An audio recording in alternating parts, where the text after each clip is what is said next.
जोन से मंगाइए राजा जी।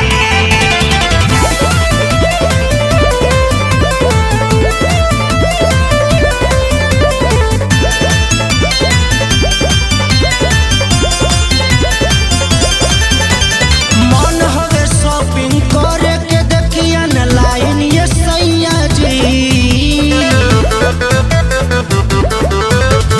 मन हवे शॉपिंग करे के देखिया न लाइन ये सैया जी। एमेजोन से फ्लिपकार्ट से चोली ऑर्डर करके मंगाइए सैया जी। एमेजोन से चोली ऑर्डर करके मंगाइए राजा जी।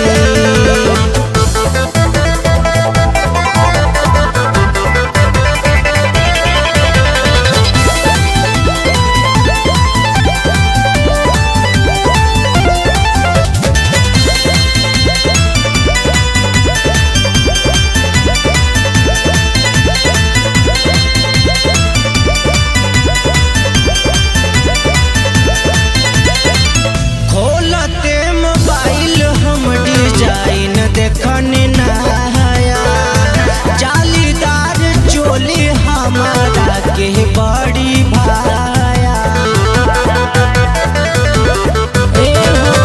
खोलते मोबाइल हम डिजाइन देखने नया जालीदार चोली हमारा के बड़ी भाया।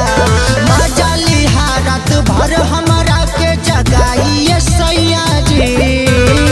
मजाली हारत भर हमारा के जगाइए सैया जी।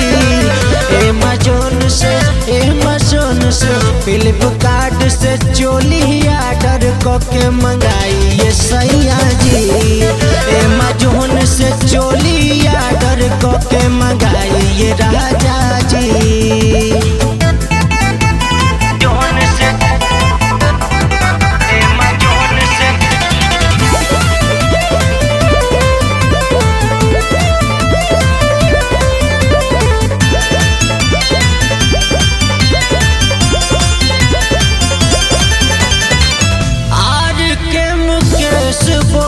पेन्हेली रोजाना हमारा से काहे सूचित करेला बहाना।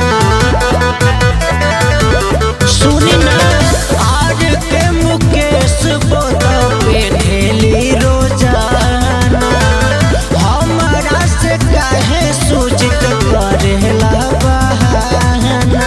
रितेश से पैसा जाके उधार लिया सैया जी। रितेश से पैसा जाके उधार लिया ये सैया जी। एमेजोन से फ्लिपकार्ट से चोली ऑर्डर करके मंगाइए सैया जी।